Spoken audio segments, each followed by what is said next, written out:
let's go to some questions, if you would.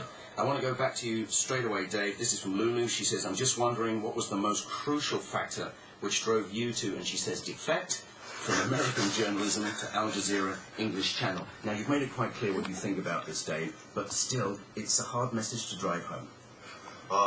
It gets easier every day as more people see the channel. Go for it.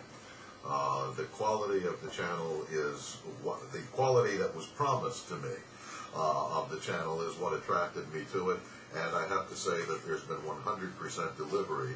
I think the channel is not only excellent, but it does exactly what it said it was going to do, which was primarily to cover the world from we call it southern or developmental perspective. Yep. And I think we do it awfully well. Good. I would like anybody else to answer this one. It's a similar topic. From TY, I'm interested to know what are the challenges facing Al Jazeera in terms of distribution to the Western world. I'd just like to see what these guys think. Well, the big challenge in the United States is that the main cable networks have been intimidated into not even showing it. So it's limited, I do believe, to satellite television. So I think it's political constraints within the U.S. I get the feeling that internationally you have a much bigger audience and a more willing audiences out there. Would that be right, Dave? That's absolutely true. Globally, we have an audience in the millions. Every hour we reach 100 million households. In the United States, we are not seen on satellite or on, except for 5 small cable channels, including, by the way, the Pentagon and the State Department's in-house channel. That was my point. Who is controlling Al Jazeera English version? All right, Peter, I want to stick with you for a second. This guy's William Liu, and he says, what's your view on the upcoming journalists in China? And this is your professorial hat coming on here. Do you think they can critique news objectively? Well, I've been meeting with, I've been a professor at Shantou University, and really my experience with Chinese journalism has been very limited to what I've been reading in the mainstream media. What I tell my young students is that journalism is an international medium. The disciplines that we observe in the West, and news collecting and news presentation, are basically pretty similar. Moving into the field on the comparing the freedoms of journalists in China to the rest, to certainly the United States, they don't apply.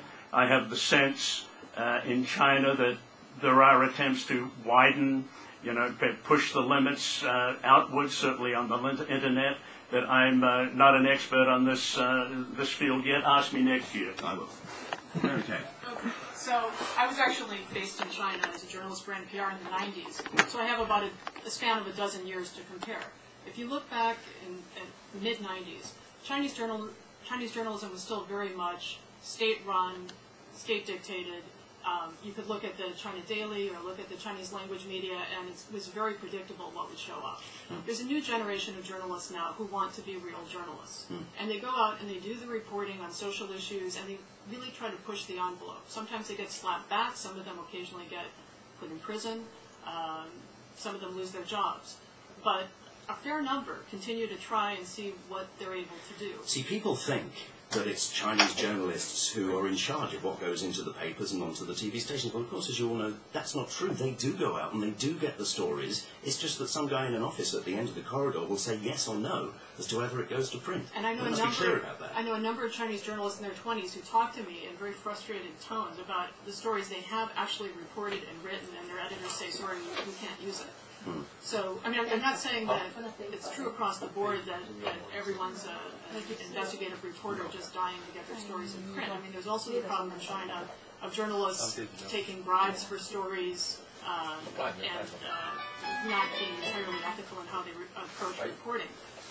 But there's a growing number of journalists who really are very serious. Okay, we will come back after a news break. You've got RTHK Radio 3. Do check out our webpage, www.rthk.org.hk. Any questions or suggestions or opinions for our journalists, just click on the webcast icon.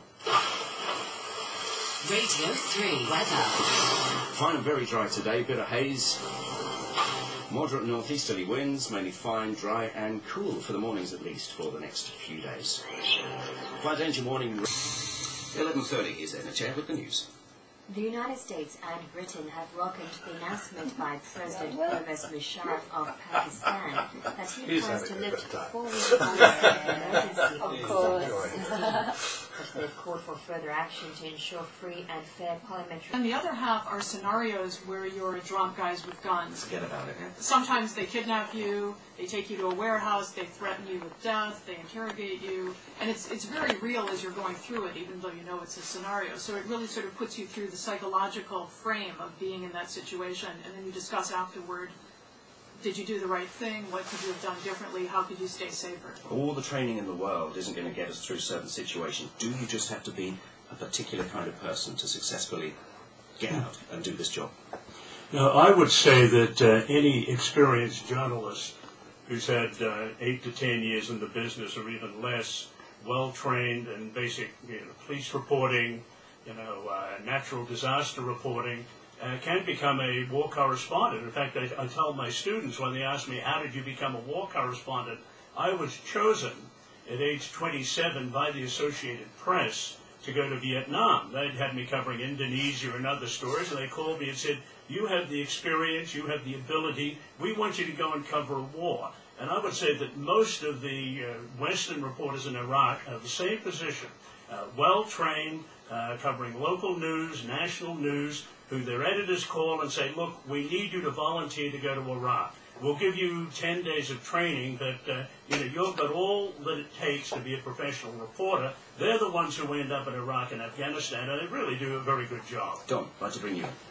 I do training when I'm not making documentaries nobody buys. I train for the Voice of America recently in Vietnam, Indonesia, Afghanistan, Iraq, all places that I worked as a correspondent one time or another. Right. And I very strongly teach that we must plan for contingencies. That we don't just go in there and by intuition cover them. We have to plan for a train wreck that happens in our community and how far we will go to showing casualties.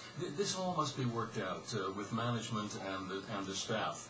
And the other thing I think now that's really changed is because of the new technology, equipment that's much easier to use, much more portable, we've all got to become writers, narrators, camera operators, sound technicians. We've got to be more the one-man band. Economics are demanding this as well. And so the time of specializing, being only a camera operator or only a writer or correspondent, they've gone.